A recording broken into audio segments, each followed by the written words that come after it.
is Dean, and I'm fairly fresh to having experience with epilepsy. It's just been a bit over a year now. It was quite severe at first. My initial one put me right into a coma, so I was out for about 3 weeks. And then the initial recovery from that was quite rough. It wiped out about 4 years of my memory, so to wake up in the hospital and not really have much of an idea where you are is kind of confusing at first. And I had moved out to Victoria, British Columbia, but I didn't remember that, and they kept telling me you're in Victoria, so I thought they meant Victoria Hospital here in London. So I was still in the hospital for another month after that, initially in ICU, and then moved up to the neurology unit. And again, it was a little bit, during the coma I dropped to 105 pounds, so I had to basically be taught how to eat again, and I had someone come in every day to teach me how to speak, because I was a little bit unclear there. And I think the most bizarre thing while I was in the hospital is I couldn't understand music. Music is very important to me. It's always been a big part of my life. I play the piano and that sort of thing, so they brought in just an iPod so I can listen to music while I was in there just to pass the time. And all I heard was static, basically. I couldn't interpret lyrics, I couldn't hear instruments as hard as I tried. It was nothing, and it was over the course of maybe a month where slowly I could kind of work out a melody and then hear a few words here and there, and then eventually it just was like, boom, there you go, you can hear it again. So I thought that was a bit weird, but I guess the brain is interesting how it learns to interpret our surroundings. They decided the best thing for me was to come back home to London where my friends and my family were, and that sort of thing.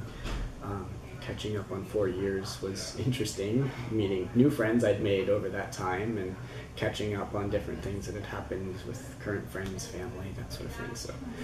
So it was really, really, really difficult at first, but you know, it becomes a part of your life. You just learn to pick it up and move on, and you grow from it. So I have to really work on my memory. I've started carrying a journal around so I can keep track of things, because I have no memory anymore. Usually after about a month or two, it's gone. I don't really remember back beyond that. I can't work the way I used to be able to, because I work in retail, and I was assistant manager at Showcase here at White Oaks Mall in London.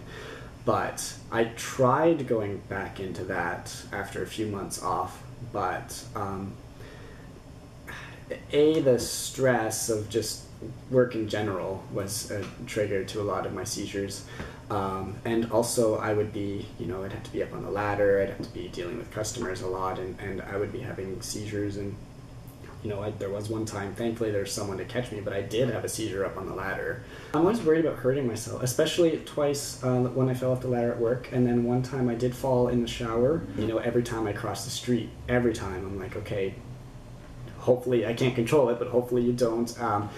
Cooking, I really only use the microwave unless someone can do it for me, because I'm afraid of falling forward on the stove. I'm afraid of injuring myself is my biggest fear. The ward that I was in here in University Hospital, they referred me here.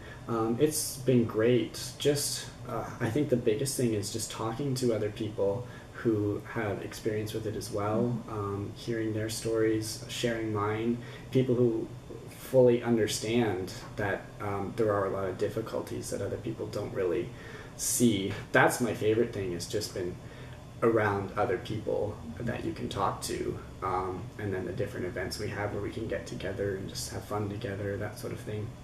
That's what I love the most about it. And then they also have really helped me with, we had that sort of job fair. We could get a meeting with an employment counselor so that we could sort of work out different jobs that I would be more suited for, that sort of thing. So that's also something that I've really been appreciative of. They've really helped me with that as well. The word's right in it, support. It's just been great for all the social gatherings we've had. Again, like I said, just talking to others, just to see the different stories and everything other people have to go through, and realize, you know, you're not the only one in this position. And it helps so much. It really does. And all the different services that they've had to offer. I've only been going through this for about a year, and it's only been just a few months that I've been here at the support center, but even in that few months, it's made a huge difference